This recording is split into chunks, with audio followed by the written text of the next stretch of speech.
I've known Krzysztof since probably 1980. He was my senior colleague in Warsaw.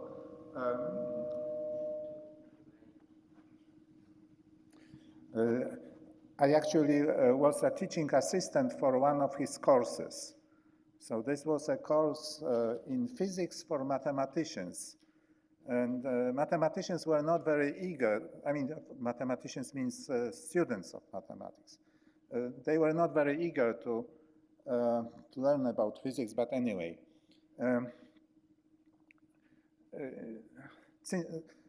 Since these times, Krzysztof has always been a role model for me, my idol. And each time when I saw him, he was doing something new. So this was actually repeated many times today. And something new and something very exciting. So I miss him a lot. So I would like to talk about something which is the Feynman propagator on curved spacetimes. So this is in collaboration with Daniel Siemssen, my postdoc. So this will be about quantum field theory on curved spacetimes.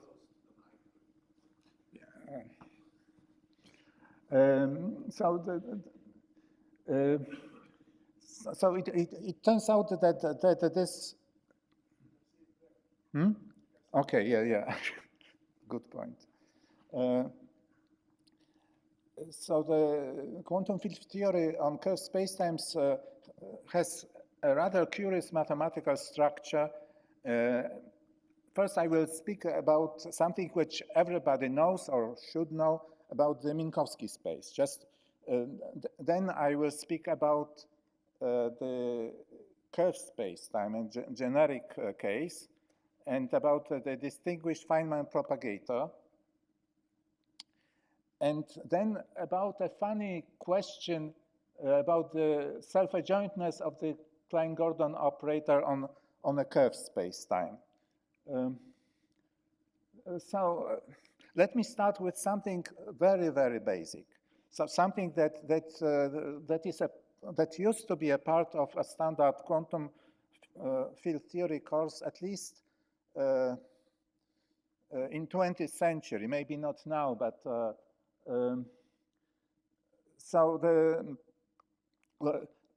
let us start with the Klein-Gordon equation on a flat Minkowski space. So here, what you learn about various two-point functions or propagators, there are many of them. So you have the forward and backward or retarded advanced propagator. So this is, then you have the Feynman and anti-Feynman propagator. They differ by the way you bypass the singularities.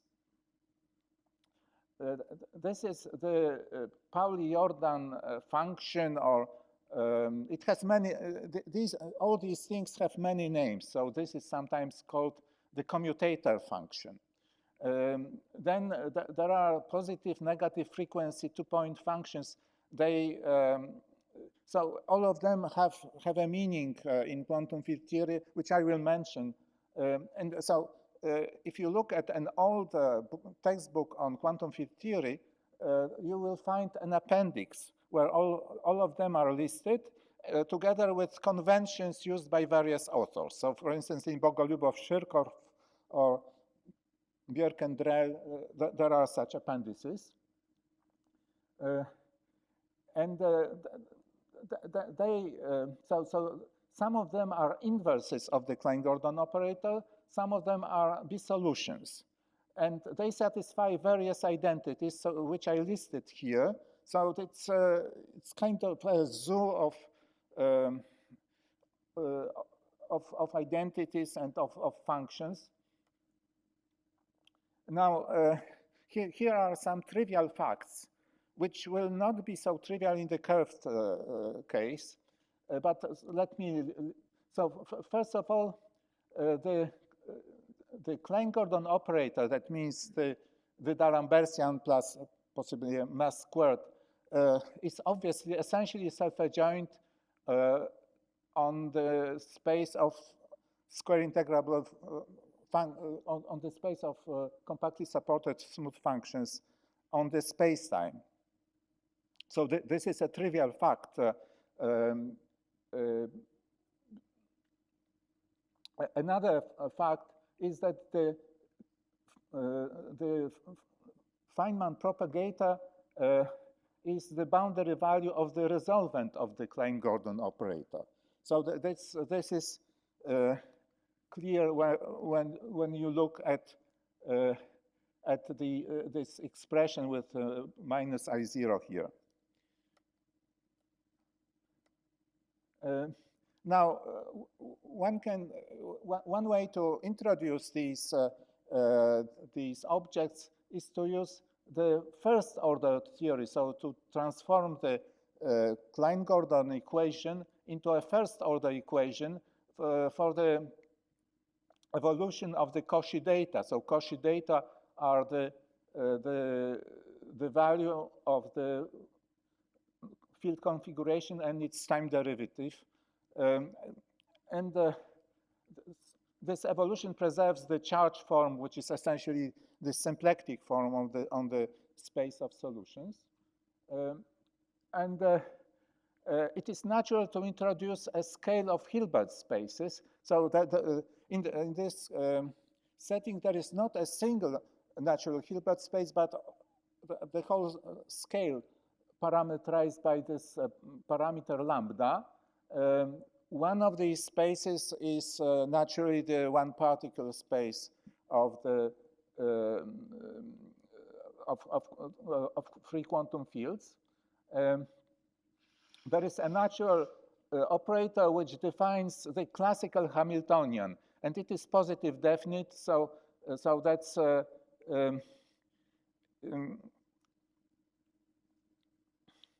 then one can define all these propagators in the setting of Cauchy data.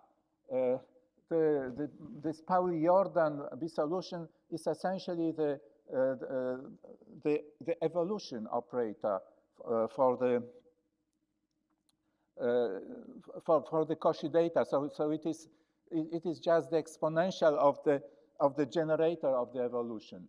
Now the Feynman and anti-Feynman propagator can be defined using this evolution and using the projection onto the positive and negative frequencies. So here pi plus or minus denotes the projection onto the positive frequencies and negative frequencies. So you have this will become particles and anti-particles after quantization. So all of this is very straightforward.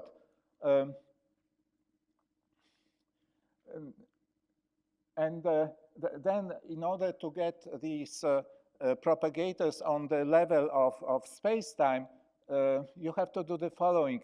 All these propagators in the first order formalism can be written as 2x2 matrices, and because you have, I mean, the Cauchy data are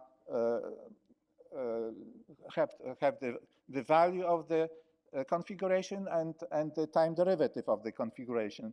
Then you take the upper right element of this matrix, and you get all these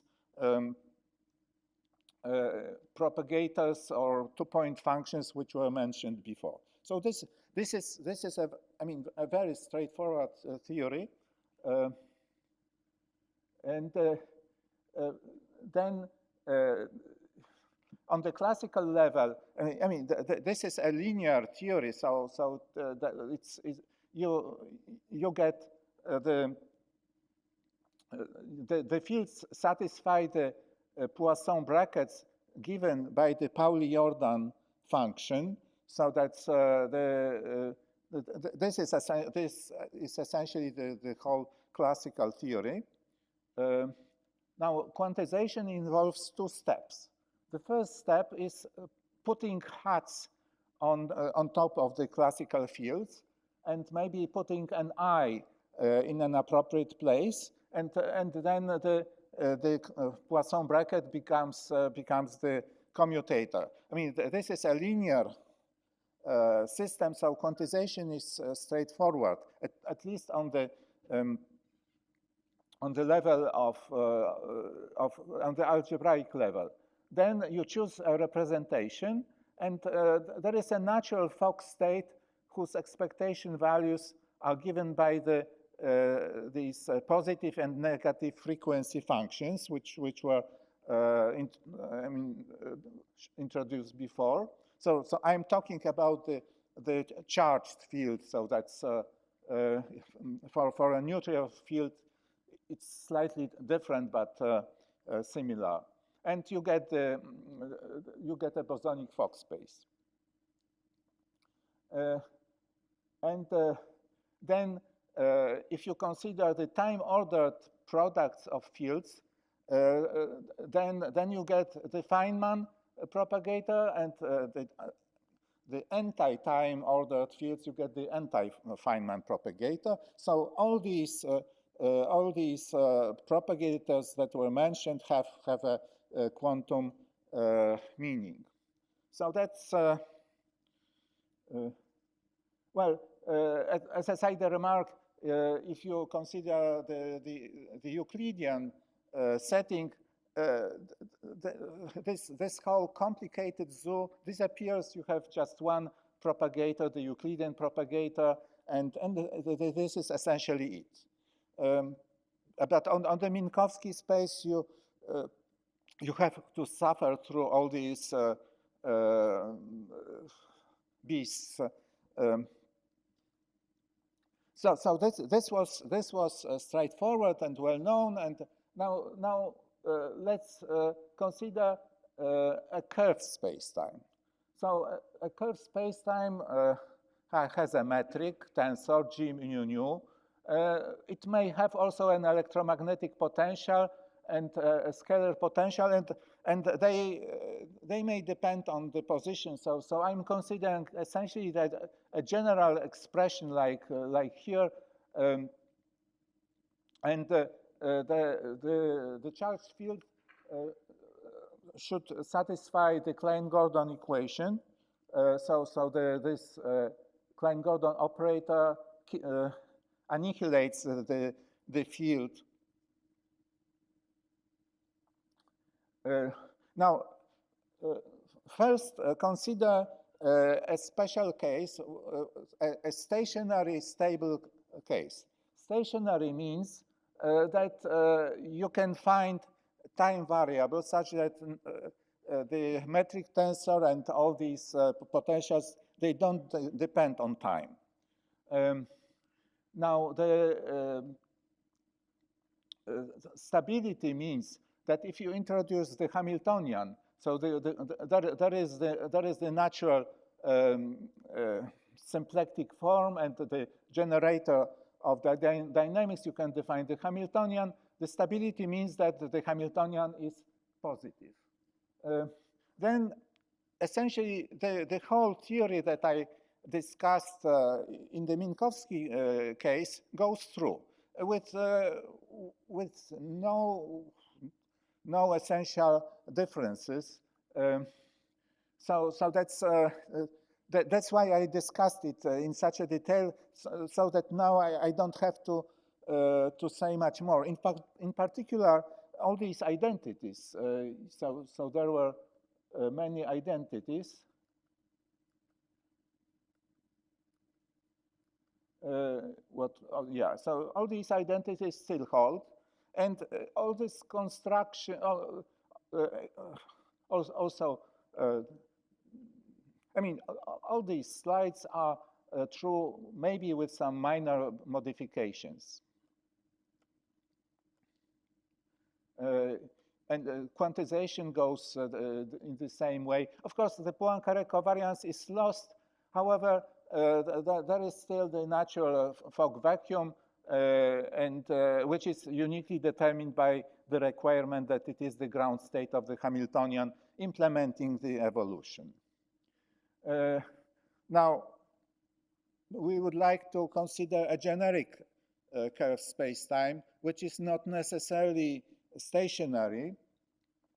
So a natural assumption is that the space-time is globally hyperbolic. Globally hyperbolic means essentially that you can introduce time which flows, and there are no time loops, and so this sounds reasonable. And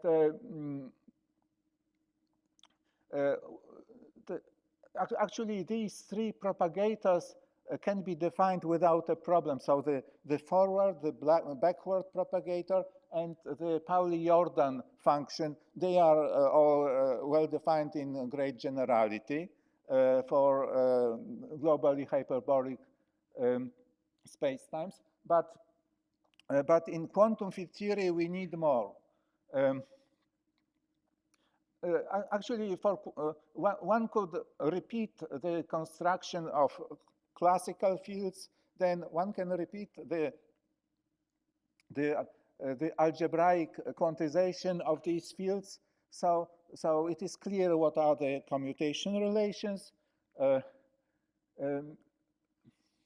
Now, what is less obvious is how to choose a state. Now, let us make an additional assumption, which is that the Klein-Gordon equation is asymptotically stationary and stable. So this means that as time goes to plus infinity or minus infinity, these generators, the generator of the time evolution has a limit, and this limit is associated with a positive definite Hamiltonian. So this of course, we can define the evolution. So if we fix the time variable, we can define the evolution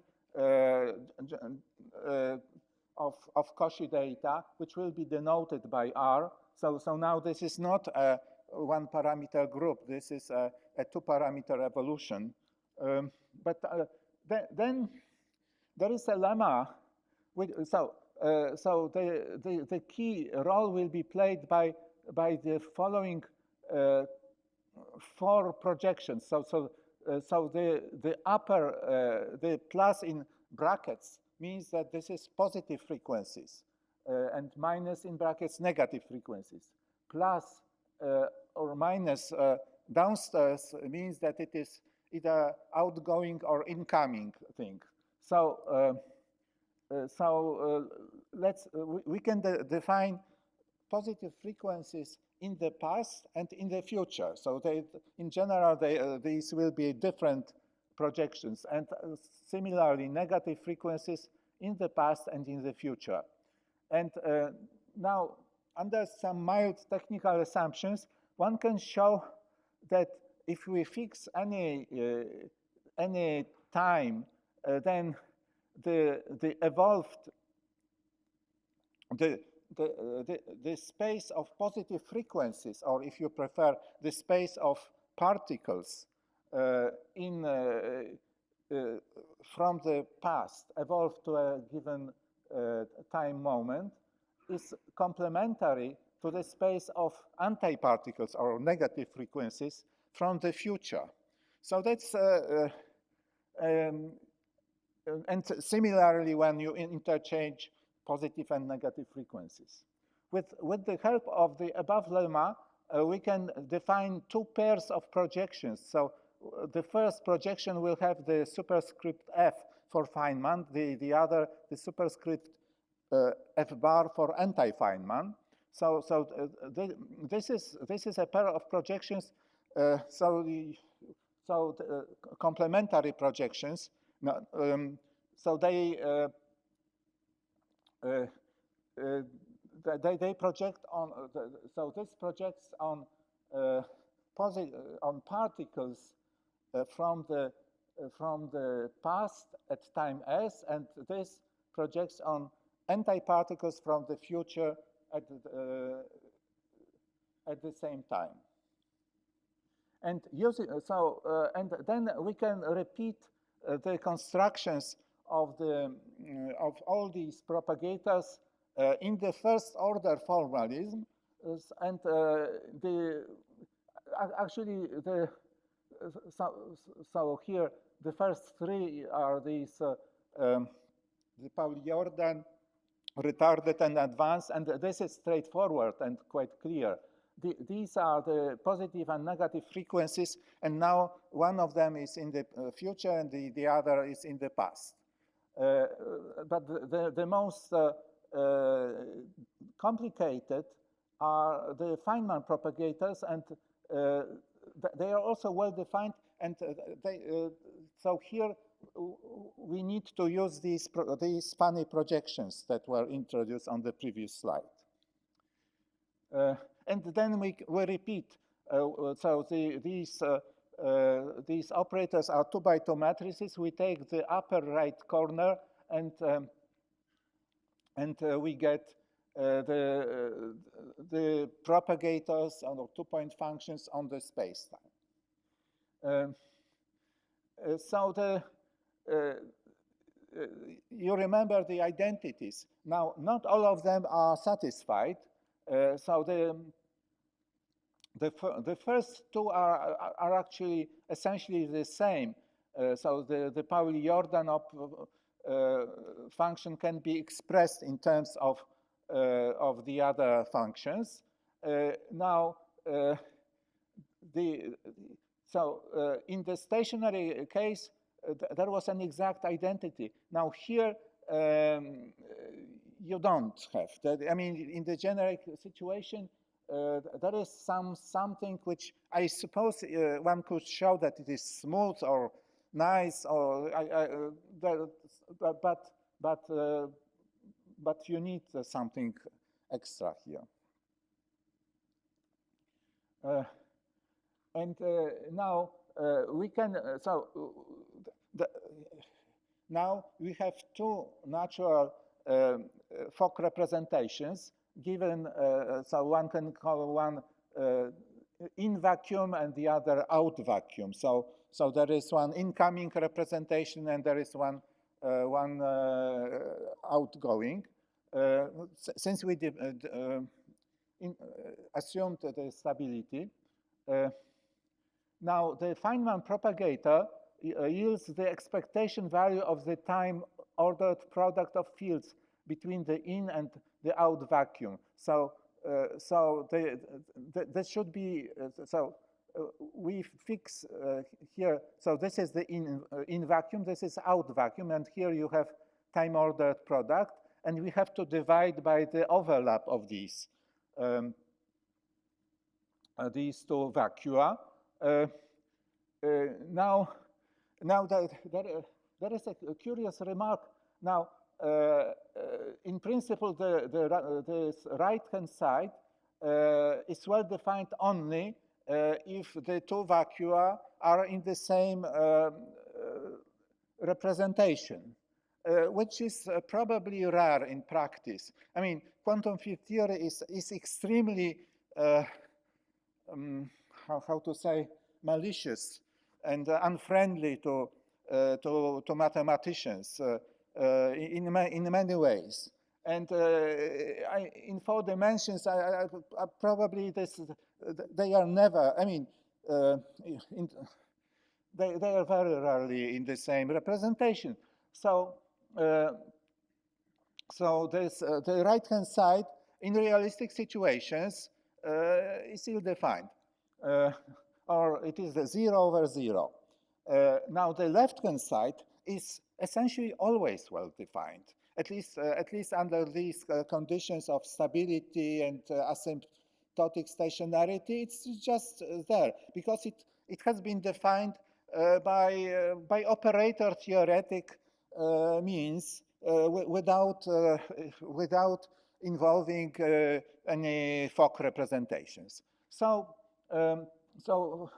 And this is the object that appears in Feynman diagram. So if you if you would like to compute the S matrix, you need to know what is the Feynman propagator. So, a physicist can then just take this Feynman propagator and compute scattering amplitudes. And even though a mathematician will tell him that he's prohibited to do this because the evolution, blah, blah, blah, not defined. But yeah, so what?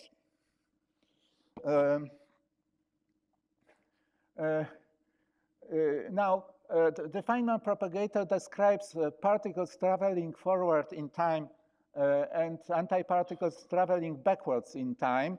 I mean, sometimes this is called the in-out Feynman propagator, but I think the name the Feynman propagator is good enough. So using the property of the English language, which has definite articles, so one has to use the definite article. Now, this construction, I mean, that was essentially, I mean, I think the above construction was cleanly presented only recently by me and Daniel Siemssen, but with some predecessors in Gerard, Wrochna, and Warzy. Although this sounds rather surprising, I don't know. But by the way, when I was a kid, I would read popular books on elementary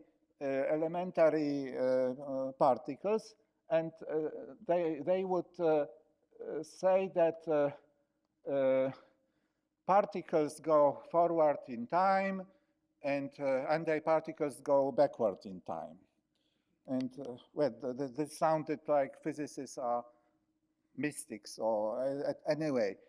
But actually, there is a precise mathematical meaning of that expressed in that equation.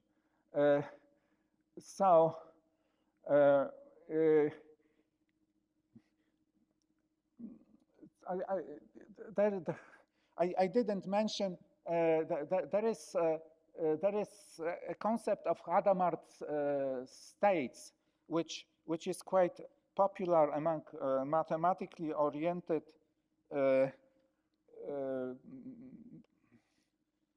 researchers studying quantum field theory, and so one could. So this is a condition on states which are supposed to be physical, and it is defined in terms of the wavefront set, which should be similar to the Minkowski case. It's actually a strange name. I mean, Hadamard himself probably didn't know not only quantum field theory, but also what is a wavefront set. But anyway, this is the name used in the community. And there are many Hadamard states. So now one can actually show that the in-out states which were discussed here are automatically Hadamard, and this is not an easy fact. It was proven by Gerard and Wrochna. Yeah, so here is a sociological remark. Actually, when I look at the literature on quantum field theory and on curved spacetimes, you can see two approaches. One I would call Feynmanist, and the other Hadamardists. So that's one of them compute S matrix, and the other they are just interested in a small piece of space-time, and then they cannot define, because you need a global picture to define an S matrix. So, but maybe I should go faster. Now, so I have a few slides about the mathematics which is needed in order to formulate this um, I mean, these constructions, you need some functional analysis. You need a setting where you can discuss operators, and the natural concept is that of a Klein space. So a Klein space is a Hilbertizable space with a distinguished indefinite scalar product satisfying some good properties. So the assumptions are such that you can work in a Klein space, and on a Klein space there is a nice lemma. If you have two subspaces, one is maximal, the scalar product is indefinite, so you can, it is clear what it means, a maximal positive subspace and maximal negative subspace. There is a lemma which says that if you have a maximal positive and maximal negative subspace, then they are always complementary, and this is what is needed in this construction of the Feynman propagator. Now, part 3. Now, so I'm recalling what I call the Klein-Gordon operator. So this Klein-Gordon operator is on a curved spacetime with arbitrary potentials, both scalar and vector. Now, it is obviously Hermitian or symmetric with respect to the natural scalar product on functions on the spacetime. So this is an obvious fact. Now, let me state a conjecture now which says that this operator is essentially self-adjoint on smooth compactly supported functions in the sense of the L squared of the spacetime. So this is for the first part of the conjecture, and the other that the boundary value of this of the resolvent of this operator, the boundary value at 0 belongs to the spectrum. So you can go from above. Then you should get the Feynman propagator, and from below you should get the anti-Feynman propagator. Now,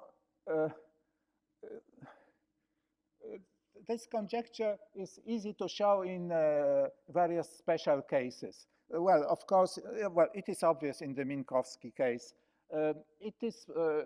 You can show it in this stationary case, or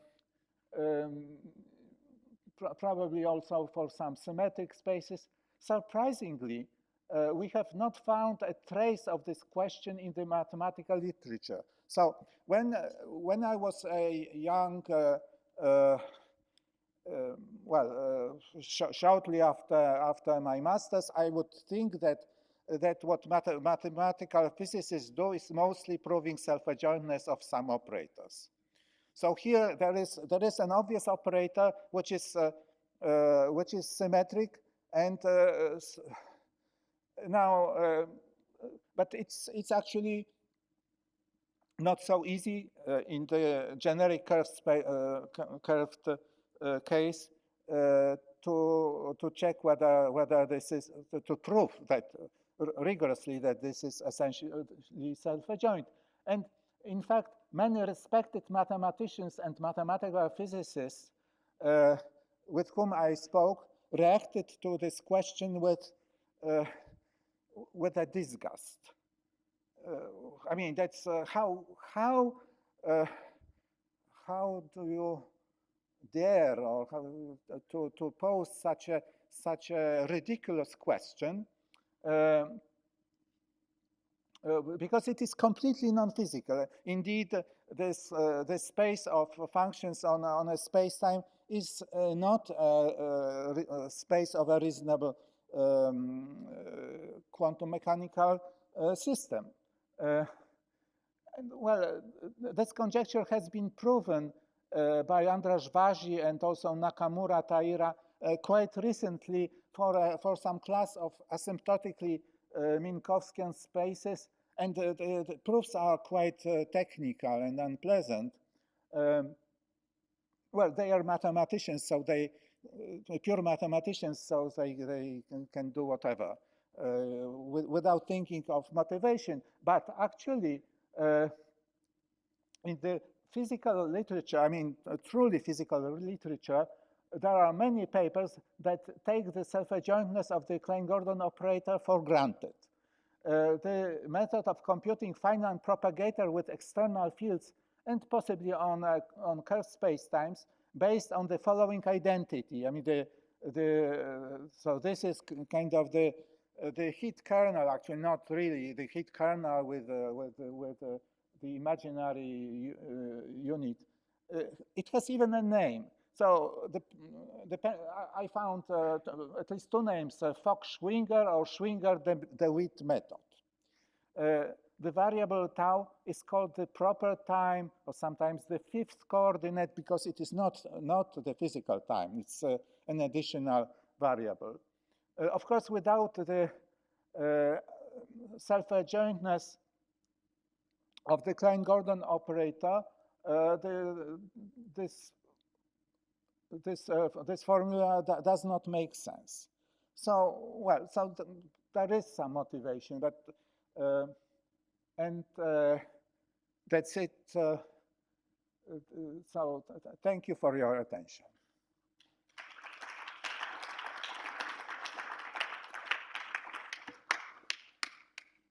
Thank you, Jan, for these nice presentations. Are there questions?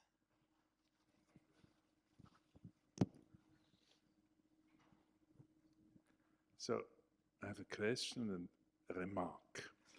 When I was a beginning PhD student, André Lischnerowitz came to Zurich to give the Pauli lectures, and he was discussing commutator functions, retarded and advanced functions, and so on general curved manifolds. Was that something that was incomplete or so, or is there any relationship to the work you presented? Yeah, so the commutator function, the retarded, the advanced propagator is as classical as can be. So this I'm sure Lichnerowicz knew very well, and this is in many textbooks. Now concerning the Feynman propagator,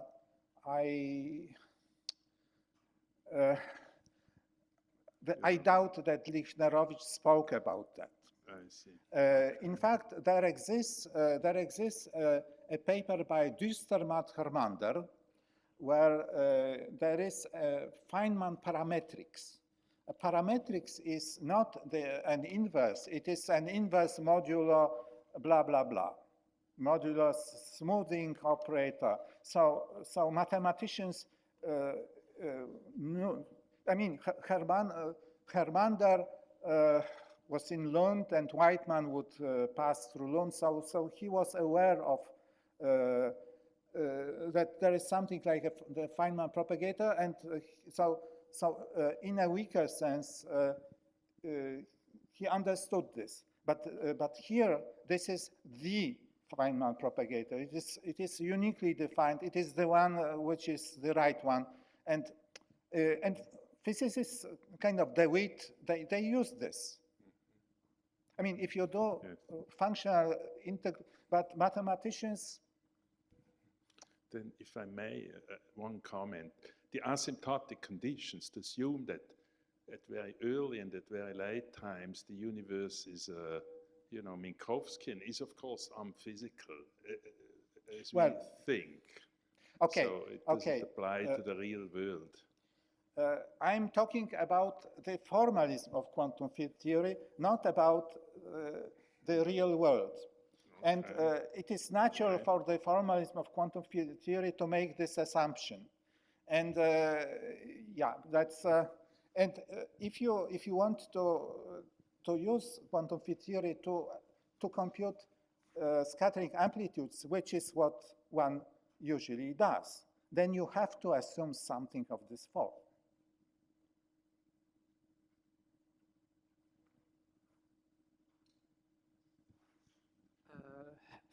Thanks for the talk. You defined the Feynman propagator, but for a bosonic field using the Klein-Gordon equation. Is it possible to define in a similar way the one for the Dirac equation? I think that the theory for the Dirac equation would be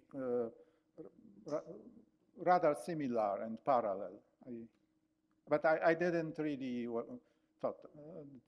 think about it. But I think it should be.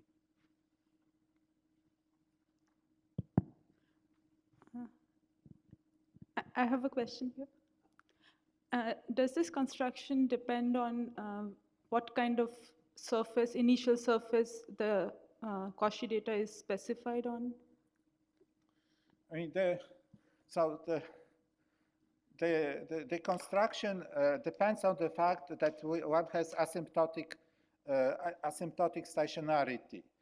So there is kind of a natural, asymptotically, the time is kind of natural, and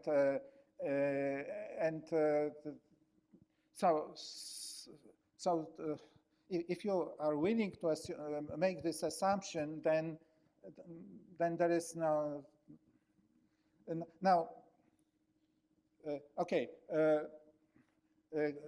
of course, this assumption is not necessarily a very physical one, and one would like to be more general. So there is an alternative definition of the Feynman propagator, which is the boundary value of the resolvent of the Klein-Gordon equation at 0. If you are able to prove that the Klein-Gordon operator is self-adjoint, if you can make sense out of it, and then you have the Feynman propagator also without this asymptotic stability.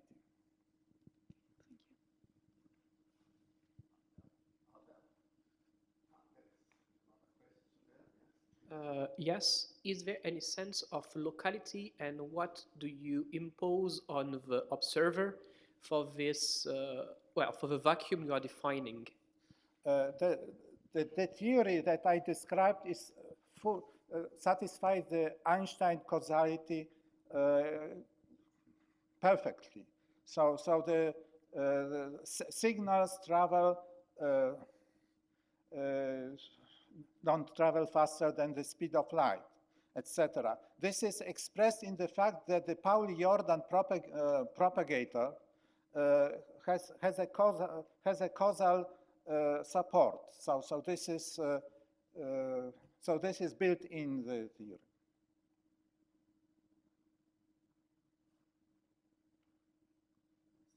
No further questions here. Are there any on Zoom? No questions.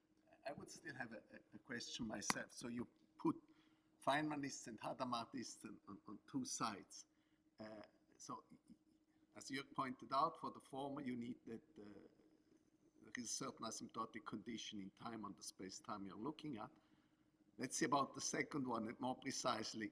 Think of a space-time which has closed time-like geodesics and maybe is of finite spatial extent. Does the Hadamard condition have any chance to be satisfied? So closed time-like loops. Yes, maybe even finite spatial extent, so that things come back. Well, it looks local, but I'm wondering whether this local condition makes somehow still assumptions on the large scale geometry. I don't want to think about time-like loops, so I don't know. But in principle, Hadamard states maybe they are well defined even then. I'm not sure.